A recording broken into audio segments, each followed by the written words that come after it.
My mother-in-law said I ruined her son's life by refusing to lend them money. So I waited until they were desperate, then bought the house they wanted and moved in the same week they got evicted. I bought the house my cheating husband and his mother desperately needed and moved in the same week they got evicted. So this happened 6 months ago and I'm still getting death threats from his family. But let me back up. I was married for 8 years. My husband worked in sales, I'm in tech. I made about 3 times what he did. His mother hated this. She would constantly make comments about how I was emasculating her son by earning more. Whatever. I ignored it mostly. Last year things got tight for them. My husband's company had layoffs and he was stressed. His mother called me one night while he was in the shower. "We need $15,000, she said. No hello. No please. Excuse me? Your husband's car is being repossessed and we're 3 months behind on rent. You have the money. We need it by Friday." I told her no. We had our own mortgage and I wasn't going to enable their terrible spending habits. She lost it. "You selfish bitch. You ruined my son's life. He could have married someone who actually cared about family. Instead he got stuck with you." She hung up. I was shaking. My husband came out and I told him what happened. He didn't defend me. He said his mother was just stressed and I should consider helping them. That's when I knew something was wrong. I hired a private investigator. Took 3 weeks. Turns out my husband had been sleeping with his coworker for 7 months. The money problems? He was spending thousands on her. Jewelry, trips, fancy dinners. And he was planning to leave me once he got his finances in order. The investigator also found out his mother knew. She encouraged it. Said the coworker was a real woman who knew her place. I didn't confront him. I filed for divorce quietly. Got a lawyer. Started separating our assets. I took screenshots of everything. But here's where it gets messy. 2 months into the divorce process, I found out through a mutual friend that my husband and his mother were trying to buy this house in a nice neighborhood. It was a foreclosure, great price, perfect location. His mother was going to live with them. With him and the coworker. They were already planning their new life together. In my house. Well, not legally mine, but bought with money that should have been split in the divorce. I called my real estate agent. Made an all-cash offer that same day. $20,000 over asking. The sellers accepted immediately. The divorce finalized a week later. I got the house, half our savings, and my retirement accounts. He got the car and debt from his affair. Then came the eviction. Turns out they had been lying to their landlord about when the rent was coming. They were served papers the same week I closed on the house. I moved in on a Saturday. Big moving truck. New furniture. I even planted flowers in the front yard. They drove by that Sunday. I was outside watering the garden. His mother got out of the car and started screaming. "You vindictive whore. This was supposed to be our house. Then you should have paid your rent," I said. My husband just stood there. The coworker was crying in the car. His mother tried to get closer but he pulled her back. "How could you do this?" he asked. "The same way you could cheat on me for 7 months and plan a whole life without telling me," I said. Except I didn't lie. They left. But not before his mother threw a rock at my window. It didn't break. The family has been harassing me since. His sister called me a psychopath. His dad sent a long email about forgiveness and moving on. His mother told everyone in their church that I stole their house and ruined their lives. My friends are split. Half think I'm a legend. Half think I took it too far. That buying the house they wanted was cruel and unnecessary. That I should have been the bigger person. But here's the thing. They were never going to buy that house. They didn't have the money. They were lying to themselves and everyone else. I just made their fantasy impossible. And I'm not sorry. My ex and his mother ended up moving 2 hours away into a crappy apartment. The co-worker left him after a month when she realized he was broke. His mother still lives with him. From what I hear, they fight constantly. I wake up every morning in my beautiful house and I don't feel guilty. I feel vindicated. But apparently that makes me the villain. So did I go too far by buying the house they wanted, or did they deserve everything they got? So last week I came home from work and there was spray paint all over my driveway. Big red letters that said homewrecker and thief. My neighbors saw it. The whole street saw it. I spent 4 hours scrubbing it off and you can still see the stain. I knew it was his mother. Had to be. But I couldn't prove it. Then my car got keyed 2 days later. Long deep scratches down both sides. I have a security camera now but I didn't then. The police took a report and basically said there's nothing they can do without evidence. My ex's sister started calling my job. She told my boss I was mentally unstable and dangerous. That I had stalked her brother and stolen from his family. My boss called me into his office and I had to explain the whole situation. He was understanding but I could tell he was uncomfortable. This is a professional environment and now my personal drama is bleeding into it. I blocked all their numbers, but they started using other people's phones. Random numbers I don't recognize. Sometimes they just breathe. Sometimes his mother screams at me. Once his dad left a voicemail talking about how I need to find Jesus and learn forgiveness because I'm consumed by darkness. I'm not consumed by anything. I'm just living in my house. But the worst part happened 3 days ago. I was at the grocery end store and I ran into the coworker. The one my ex cheated with. She was alone. I tried to walk past her but she grabbed my cart. "You ruined everything," she said. "I didn't ruin anything. You two did that yourselves." He told me you were separated. That the marriage was over. I didn't know, I laughed. I couldn't help it. "You're really going to play the victim here?" "You knew." Everyone knew. His mother knew and encouraged it. She started crying right there in the produce section. "I lost my job because of you. Everyone at work found out and I had to quit. I have nothing now." "That's not my fault," I said. "You made your choices." "He used me," she said. "He spent all his money on me and then dumped me the second things got hard. And now his mother blames me for everything. She called me a slut and said I seduced her son. I almost felt bad for her. Almost. But then I remembered all the text messages the investigator found. All the time she called me the wife like I was some obstacle to overcome. All the messages about how excited she was to move into their house with him. "You knew what you were doing," I said. "Don't call me, don't contact me, and tell his family to leave me alone." I walked away. She didn't follow. But that night I got an email from my ex. First time he's contacted me directly since the divorce. "My mother is sick," he wrote. "She's having chest pains and anxiety attacks because of the stress you've caused. If something happens to her, it's on you. You got what you wanted. You got your revenge. Now let us move on." I didn't respond. Then yesterday his sister showed up at my house. I opened the door because I thought it was a delivery and there she was. "You need to stop this," she said. "I'm not doing anything. I'm living my life. You bought this house to hurt us. You're posting about it online. You're making us look like monsters." "I posted anonymously on Reddit," I said. "How did you even find out?" "Someone showed it to my mother. She recognized the whole story. Now everyone knows what you did. Everyone knows what your brother did too. He cheated. He lied. He planned a whole life without me. Your mother called me a bitch and told me I ruined his life. So no, I don't feel sorry for any of you." She just stared at me. Then she said something I didn't expect. "He's drinking again. Did you know that? He was sober for 3 years and now he's drinking every night. My mother can't control him. They fight constantly. He's miserable." "That's not my problem," I said. "It could have been different," she said. "If you had just been reasonable. If you had helped us when we needed it. None of this would have happened. You're blaming me for your brother's affair? For your mother's entitlement? That's insane. I'm blaming you for being cruel. You didn't have to buy this house. You didn't have to move in the week we got evicted. You chose to humiliate us. And he chose to cheat on me for 7 months. Your mother chose to encourage it. You all chose to treat me like garbage. So yeah, I bought a house. I'm allowed to do that." She left after that, but I can tell this isn't over. My friend came over last night and told me I should sell the house and move. That it's not worth the harassment. That I made my point and now I should just let it go. But I don't want to let it go. This is my house. I worked for this. I saved for this. Why should I leave because they can't handle the consequences of their own actions? Another friend said I should feel sorry for my ex because he's drinking and depressed. That I won. That watching him suffer should be enough. But I don't feel bad. Is that wrong? Because honestly, when his sister told me he's drinking again, I felt nothing. Maybe that makes me cold. Maybe that makes me the villain they say I am. I just don't care anymore. They keep acting like I owe them something. Like I should apologize or make it easier for them. But they destroyed my marriage. They humiliated me. They planned a future that didn't include me while I was still sleeping next to him every night. So no, I'm not selling my house and I'm not apologizing.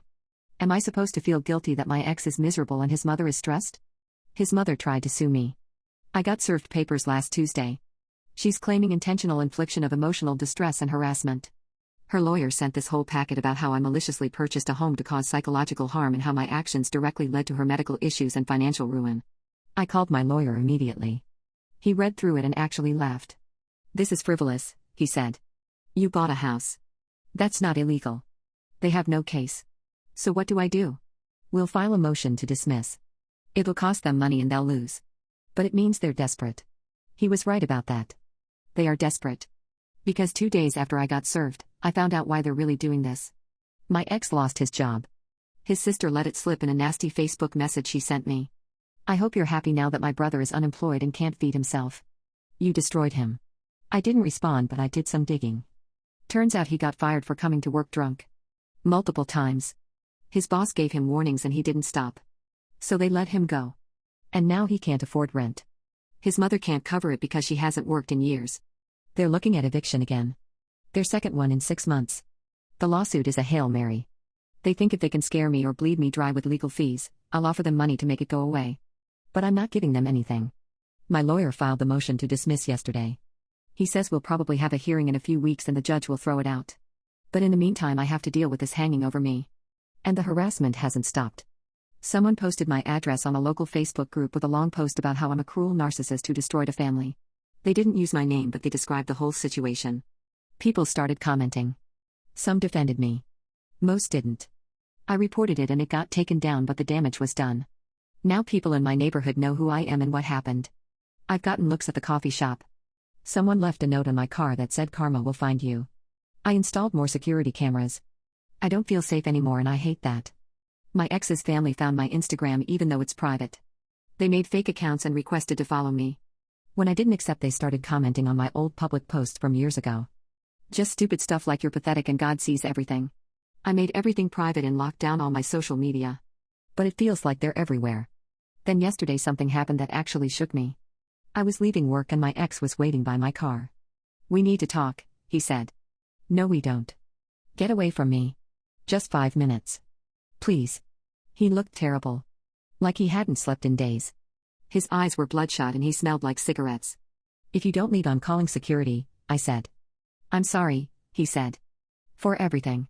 For the affair, for my mother, for all of it. I was a coward and I made terrible choices and I know that now. I didn't say anything. I just stared at him. I lost everything, he continued. My job, my relationship, my family is falling apart. My mother won't stop obsessing over you in this house. She's making herself sick. I don't know what to do anymore. That's not my problem, I said. I know. I know it's not. But can you please just drop this? Can you sell the house and move somewhere else? I'll tell my mother to stop the lawsuit. I'll tell everyone to leave you alone. Just please, we need this to end. You want me to sell my house because your mother can't handle consequences? I want you to have mercy. He said. I know I don't deserve it, but I'm asking anyway. I felt nothing. He was standing there begging me and I felt absolutely nothing. No, I said. What? I said no. I'm not selling my house. I'm not doing anything to make your life easier. You cheated on me. You planned a future with someone else. Your mother called me names and harassed me. You all treated me like garbage. So no, I'm not going to have mercy. He looked like I'd slapped him. I made a mistake, he said quietly. You made a choice. Multiple choices. Every day for 7 months.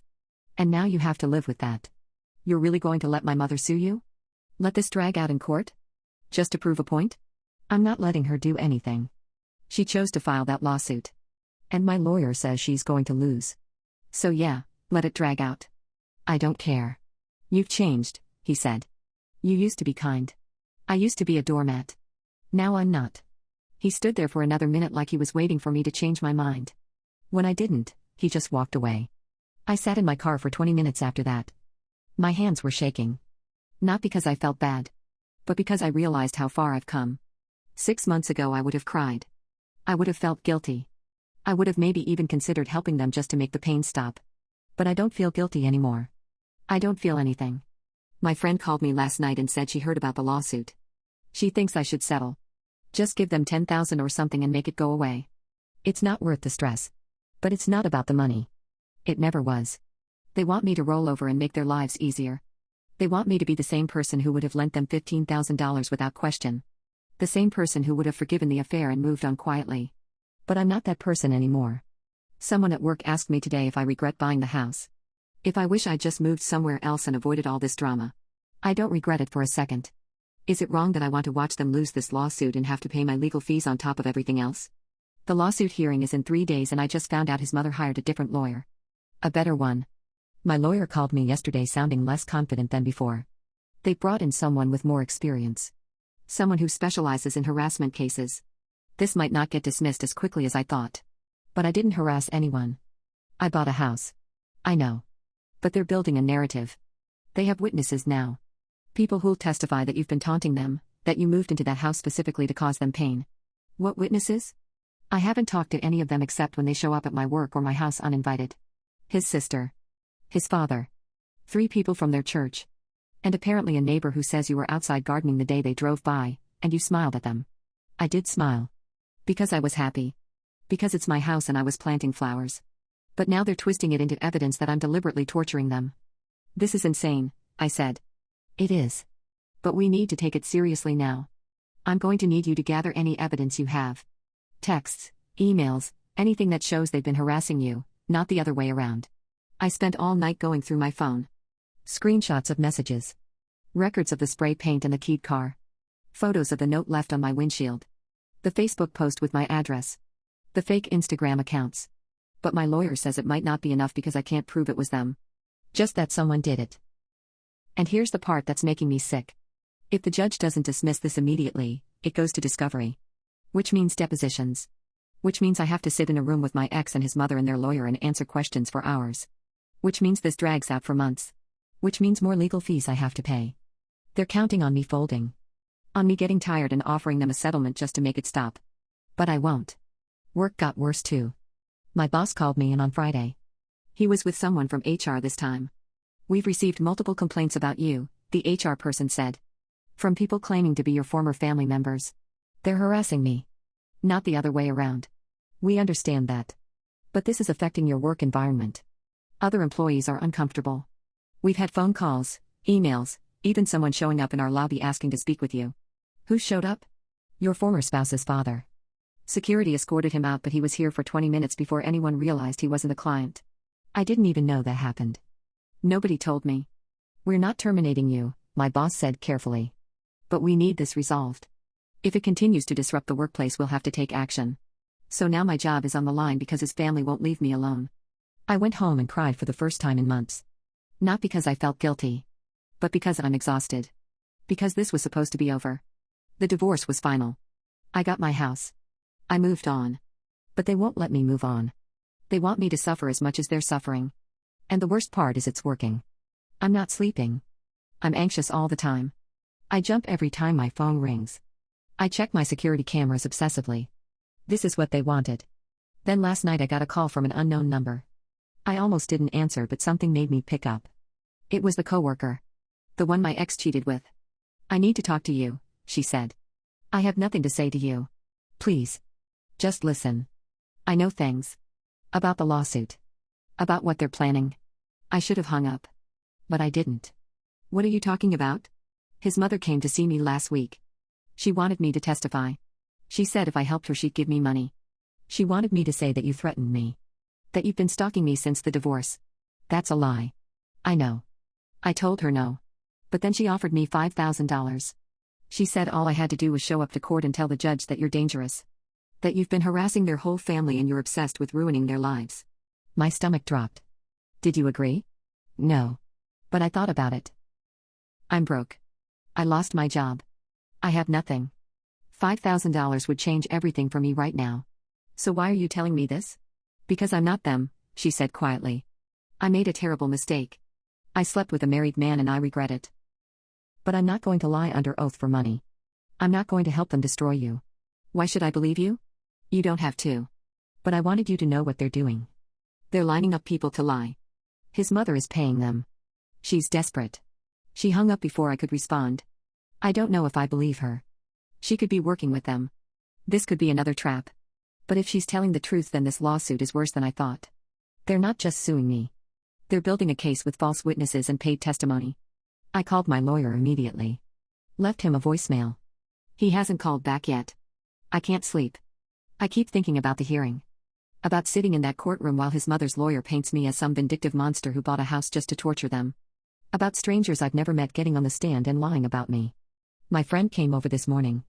She brought coffee and bagels and tried to cheer me up. You're going to be fine, she said. The truth will come out. What if it doesn't? What if the judge believes them? Then you appeal. You fight it. But you don't give up. I'm tired of fighting. I know. But you can't let them win. Not after everything. She's right. I can't.